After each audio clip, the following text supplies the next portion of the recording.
An update right here on the conditions of the firefighters who were hurt when that truck crashed and overturned on the freeway in Irvine. Mario's at a news conference right now in Santa Ana. Mario. Hi, Sandra, Roxia. We're just outside the OC Global Medical Center. This is where 2 of those 8 injured firefighters were taken to be treated. And they are setting up here for a news conference any second. That'll start momentarily. The OCFA chief is expected to speak, the director of trauma services here at this hospital, as well as a CHP investigator. This is all in connection to that horrible crash, that accident, critically injuring 6 of the 8 firefighters that were sent to hospitals. This was around 7 o'clock last night on the northbound 241 freeway toll road, just north of Portola in the Irvine area. Good morning. And let's go ahead and listen in here as we're getting this press conference started.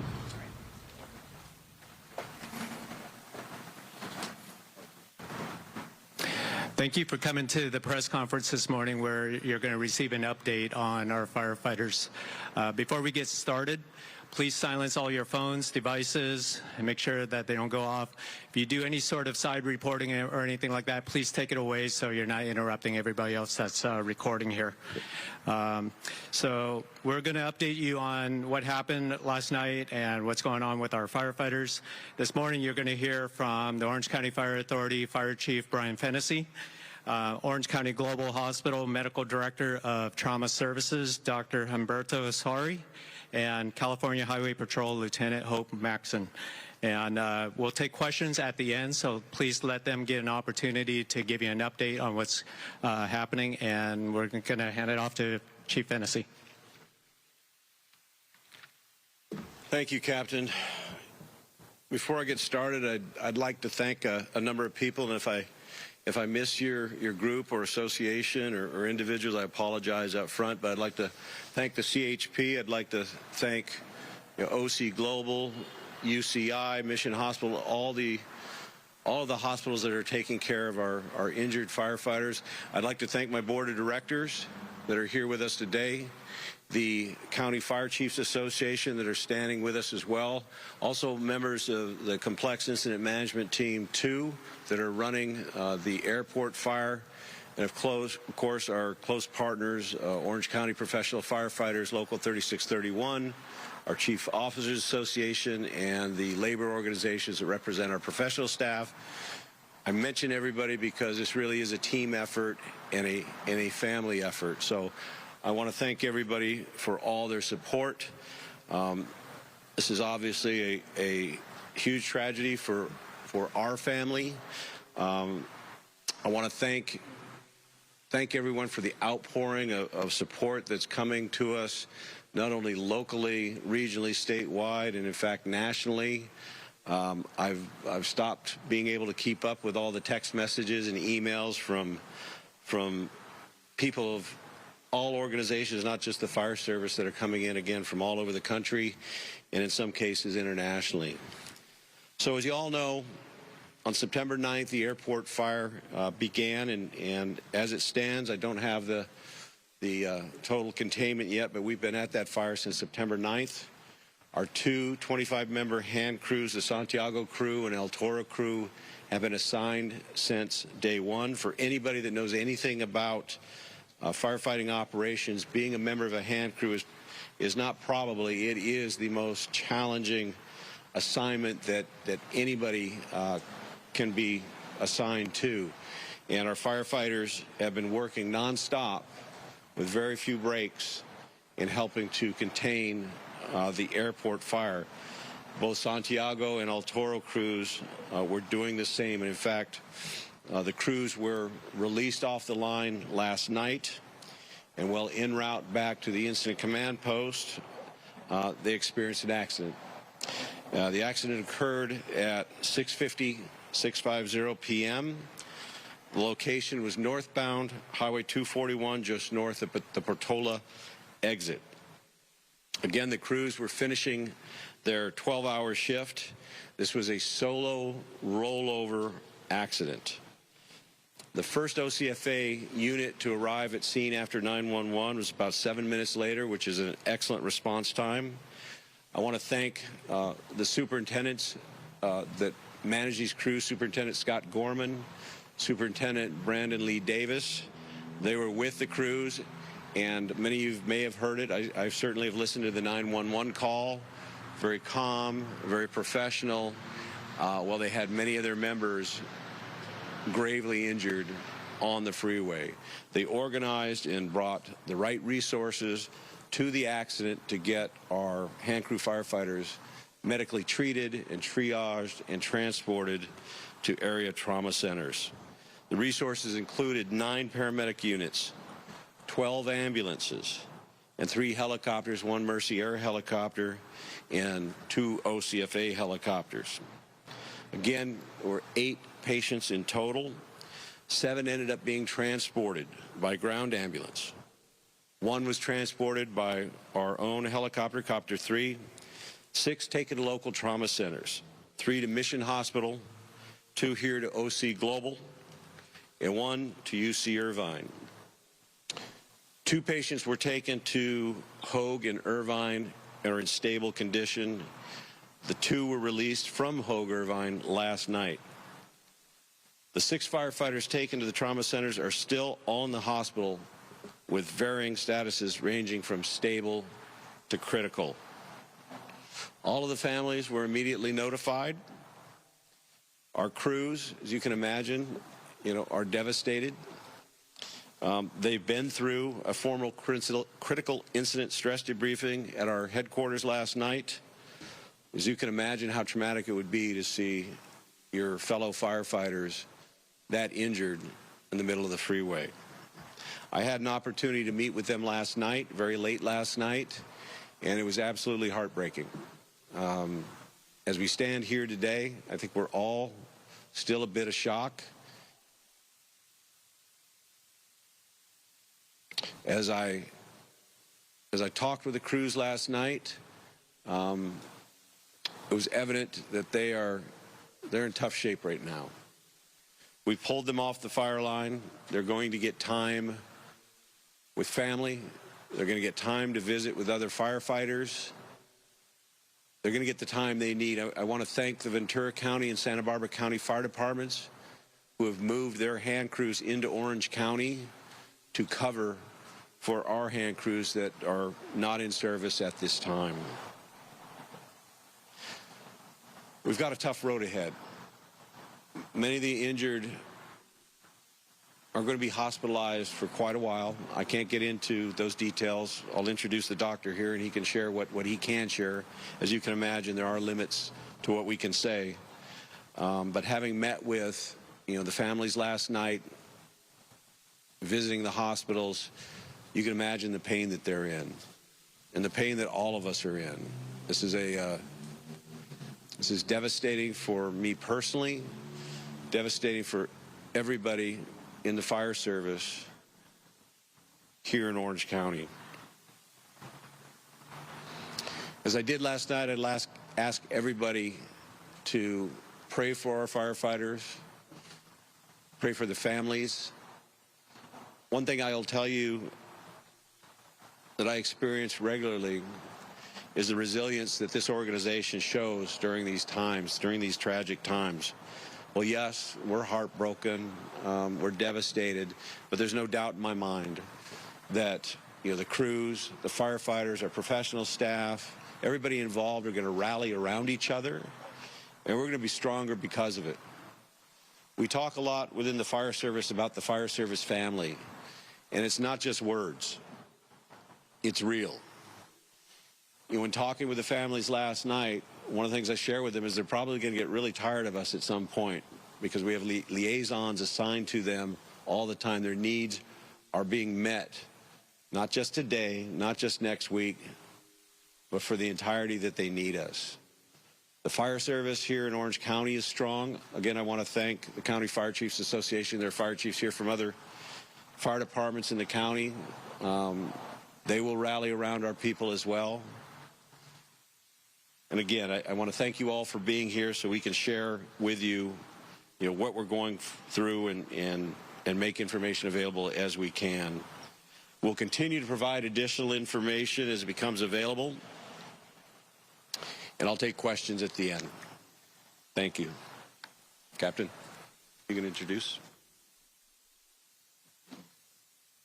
Next up is Dr. Humberto Sari with conditions on the patients that were brought here. Hi. We got, as Chief said, we got 2 patients here last night, both in critical condition when they came in. They both remain in the ICU this morning. One, I would say, is critical but stable. The other remains quite critical still. And, you know, our team is doing everything they can to continue to get them better. The team last night, I came in last night.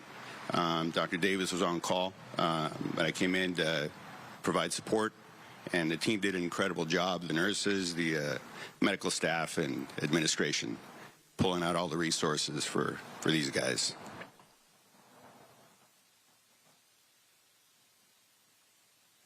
Thank you, Doctor. And next up is going to be CHP Lieutenant Hope Maxon. Good morning. On behalf of the California Highway Patrol, we just want to express our gratitude to all of the other agencies and anybody that was able to come out and help us at that scene. You definitely can see the amount that we can rally together to work together as a team. And we're going to do everything that we can to make sure that things are documented correctly and that we've done all that we can to support our brothers and sisters here in the fire department. We do work together as a team, and we just want to keep moving that forward. There's not a whole lot that I can say as far as the collision. All of that is under investigation. We did bring out our most trained investigators to come out and make sure that the scene was documented correctly, and we're going to do our best to make sure it's a thorough investigation.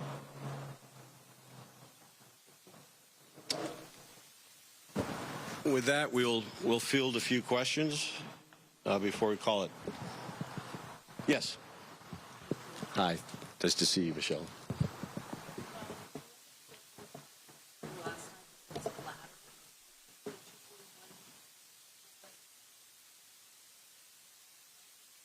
You know, I can't comment on that. Like I say, the CHP is conducting the investigation. I've heard the same things. I've seen the photos. But again, I truly don't have the information. I imagine that will be provided at some point. But until the investigation's open, there's limits to what we can share.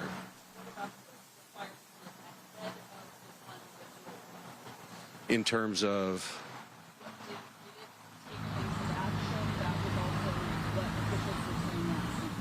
You know, what I've heard, and again, I won't speculate, but what I've heard was that the crew carrier, you know, the crew buggy as we call them, did swerve for whatever reason, and did roll several times. What caused that? Again, I have some thoughts, but I don't have any factual information. Sure. What is the configuration on the inside? I mean, are these normal seats where people are belted in, or are they bench seats? How does that? Yes, they are normal seats, and at some point, if you'd like to take a look at one, we can certainly share that with you. But these are pretty technically advanced vehicles. There is a crew carrier box that sits on a chassis. I don't know how many ton chassis it is, but they're pretty robust vehicles because they do have to you know, travel over dirt roads, go four-wheel drive, and all those things. And they are individual seats. I believe there are 8 seats in the back. They do have all the protections that, you know, are required. I don't know this for sure, but I'm confident, given knowing the supervisors and those that manage these crews, that the crew was seat belted, which I'm sure was very helpful. You know, they're heavy vehicles. If you've seen a picture of them, they're very top heavy. So it wouldn't take much, you know, at speed, you know, for them to roll over. But we can certainly at some point make a vehicle available so you can look at it, get in it, and take a look. That'd be no problem, Michelle. Yes.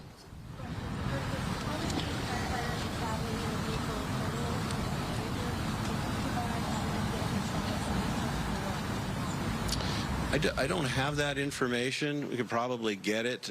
My understanding is that both crews were traveling together, and they generally travel with a superintendent vehicle. It's a large, you know, heavy-duty pickup truck, and each crew has, you know, 2 of these crew buggies. and sometimes there are other vehicles that provide support equipment that travel with them. So it can be a fairly large convoy. And what was your second question?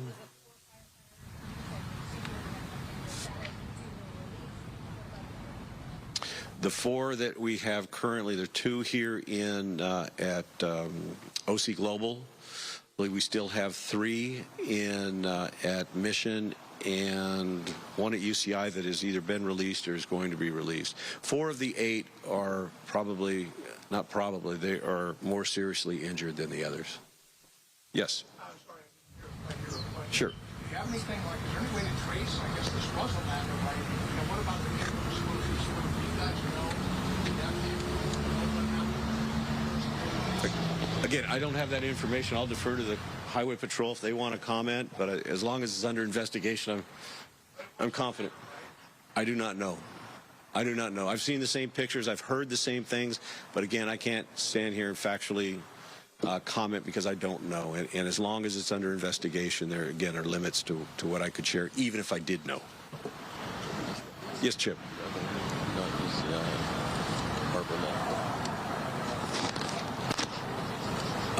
I'm not able to comment. Doctor, do you, by the look I'm getting from the doctor, he's probably not able to comment either, between HIPAA and out of respect for the families. But I will tell you that they're very seriously injured. Any other questions? Can we get some insight on who these people are? Fathers, how long they've been with the fire department? Just an idea of who we're talking about. Well, that's a great question. I don't have the specifics. I will tell you this, that generally hand crew firefighters are younger in age. Again, as I spoke to at the beginning of the media briefing, it's very arduous work. You're not going to see somebody my age probably on a hand crew. It is a job that requires the crew to be extremely physically fit. They're exposed to extraordinary temperatures, conditions. They train very, very hard. Our hand crew, we view as really kind of a bridge to becoming a firefighter like you would see on one of our firefighting engines or trucks. So they tend to be younger in age, extremely physically fit, and very well trained. Again, I mentioned the 2 superintendents that manage the crews and their assistants. I don't think there are any crews as trained, as skilled as ours. Our crew leadership largely comes from hotshot crews, and so they understand that business. But yeah, we're very proud of them, and they've been busy all year long up and down in the state of California, and again, assigned to this fire since September 9th. Yes. They are all hand crew members, and they are all male. Sure. Yeah, they, in essence, they remove fuel from the path of fire. A fire is not going to burn generally over dirt, right? And so they hike into these countries, very inaccessible areas, and as you can imagine, the reason that the fire, I'm told, is 51% contained and not completely contained is there's a lot of open line that remains on these fires. Having flown the fire, I will tell you that there are areas that are extremely steep, extremely inaccessible, that you cannot get bulldozers to, you cannot get engines and hoses to, and the only people that are going to get around this fire to clear the brush away from the black to make sure that it's completely extinguished, it is not going to be spread, are hand crew members. And so they operate chainsaws, they operate chopping tools, scraping tools. Again, extremely arduous work. Extremely, I can't stress that enough. I don't know that there is any other job as strenuous or arduous as being a hand crew member. Take one more question. Maybe no more questions? All right. Thank you very much. We appreciate you being here. Thank you all. Pardon me? Okay. All right. Thank you. There you've been listening to an update regarding what happened on the Orange County Freeway last night. On the 241 freeway, we're getting the latest update regarding the firefighters who were injured. Mario, so getting some more information here. So we're hearing that 4 of those firefighters appear to be in more serious condition. A total of 8 were hurt.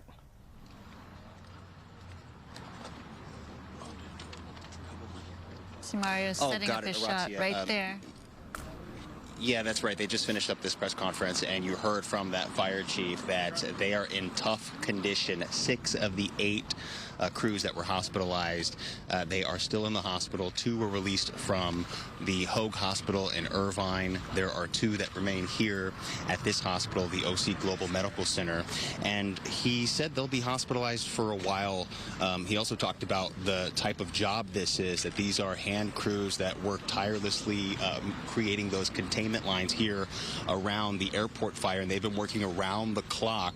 So they will be pulled off the line to have time with family once they do recover. And again, the fire chief says that it's going to be a long road to recovery.